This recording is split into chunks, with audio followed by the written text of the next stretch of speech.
When looking at the statement of the theorem, you see two equivalent statements.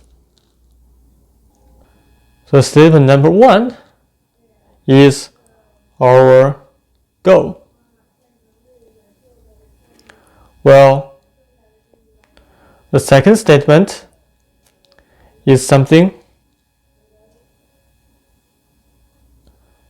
to be discovered.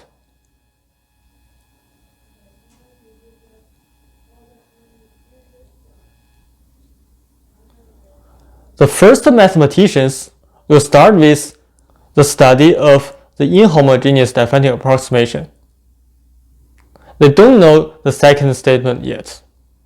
They only know they want to achieve the first statement.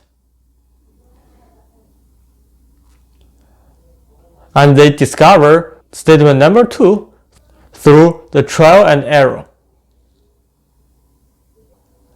In fact, many book authors or teachers would rather hide the second statement from you and just start with the first statement and try to explore what would be the necessary condition for this to be true.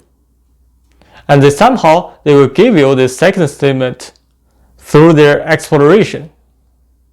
That could be one approach for introducing Kronecker's theorem. But I chose the stupid way. I just gave you the two statements directly, and I told you they are equivalent due to Kronecker.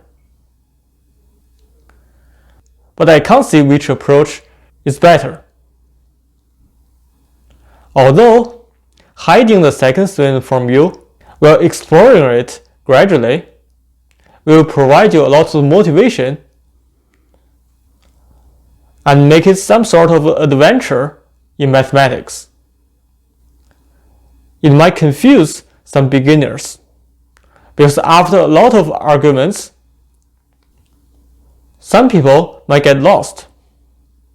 While on the other hand, my approach of giving you two statements directly will be kind of giving you the spoilers for the conditions for this Kronecker's theorem to be true, which could be somewhat disappointing. But anyway, that is my philosophy for this video. In other videos, I might consider using that exploration way. So, let's start the proof. As you can imagine, that we are going to start with this guy and try to get this condition, which will be the natural first step, because the second statement is kind of surprising, while the first one is natural. To begin with, we fix any vector u in Zm such that ATU is in Zn, as in the hypothesis for the second statement. And we want to prove that UTB is an integer. To this end, we are going to look at the distance from UTB to the set of integers. So this means the distance from UTB to its closest integer. We want to show that this distance is actually 0. So, how are we going to achieve this? So given this distance, we want to consider how to invoke this condition, that this product is an integer vector. And remember, we also want to use this. So, a natural step will be to add an integer to this. Remember, adding an integer to this part will not change the value of this distance, because you are looking at the distance from this guy, this quantity, to the set of the integers. It doesn't matter if you shift this guy by an integer. So you want to add this guy by an integer. The choice you can make is that you're going to produce an integer from this condition and the q vector. You don't know what the q vector is, but you can take any vector that is an integer. So why not consider the following? You first take the transpose of this, and you multiply it by the integer vector q. At this point, we do not specify what the q is, but the q here must be an integer vector. And now you simplify this part. This is the same as UTA, and we copy everything else down. Because q here is an integer vector in Zn, we assume q to be in here.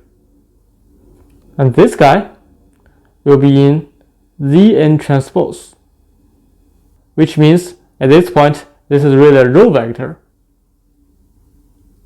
And the row vector times the column vector gives an integer, because they are both integer valued. So adding this to this does not change the distance from this guy to the set of integers. But furthermore, you can add another integer to this. You can add, remember we want to utilize this inequality, so there will be some part that involves p. So we're going to add negative ut times p.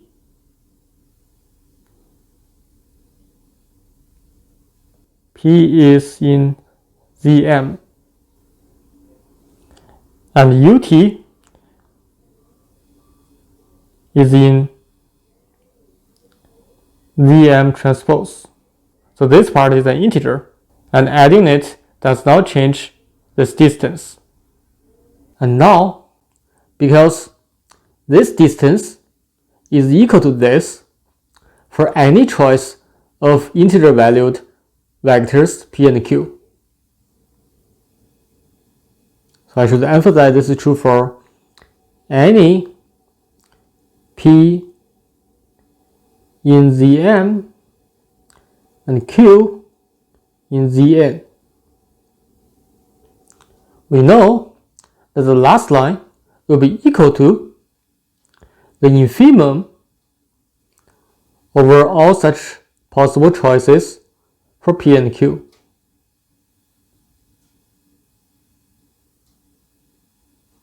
So this will be equal to the infimum of this distance. And let's simplify this a little bit by pulling out all those ut's. And what we get is the distance from ut times b plus aq minus p to the set of integers. And now, let us try to throw away this z. You know that this distance is the absolute value of the difference between this integer and all possible choices of integers.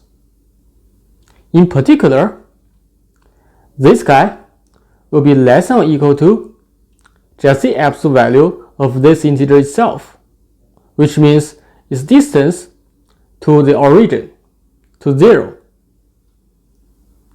So this is less than or equal to, you still have this infimum. This time you're taking the absolute value of this.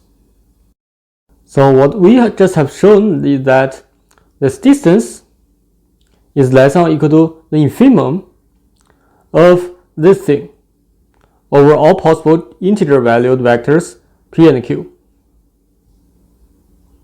And remember, our goal is to show that this guy is 0. So now it suffices to show this guy is 0. And this will be the place that we are going to use the statement number 1. And some of you might have already seen the answer. I'll let you think about it for a while. I'll tell you the answer later.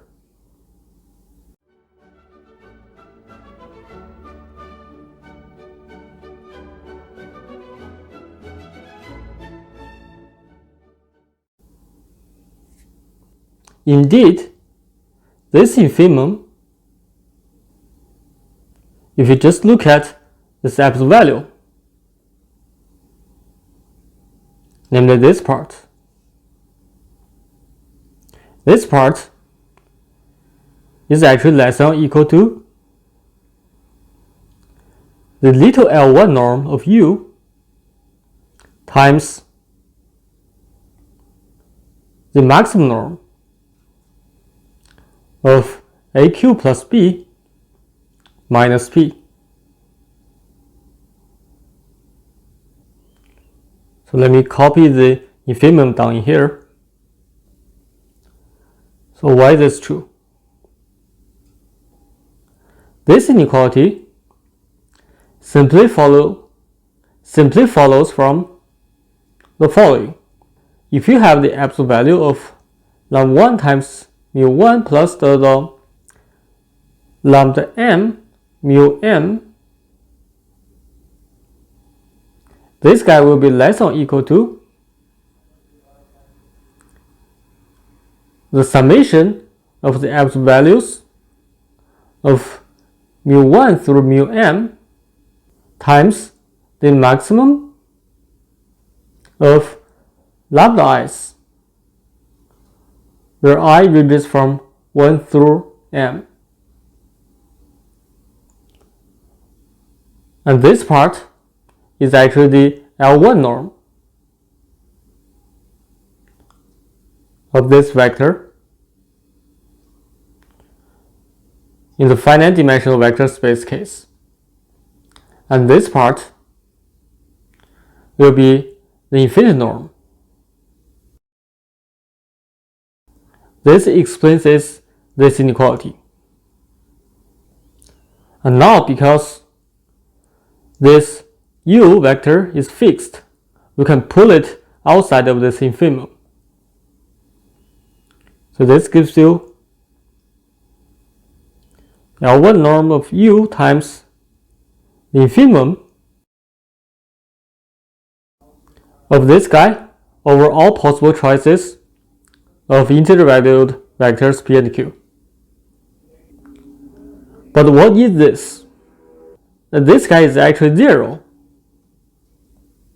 due to our statement number 1, namely this. Let me copy this down in here. This guy is equal to 0 because of this. This is because by our statement 1, which is assumed in this proof, we have A and B so chosen that for any epsilon greater than 0, there always exists P and Q such that this guy is bounded by this epsilon. But the epsilon is arbitrary. So in particular, if you take this infimum, this guy will become arbitrarily small, which can only be 0. So this finishes the proof. Because you have shown that this guy is 0. Namely, UTB is an integer, which is what is required for the statement number 2.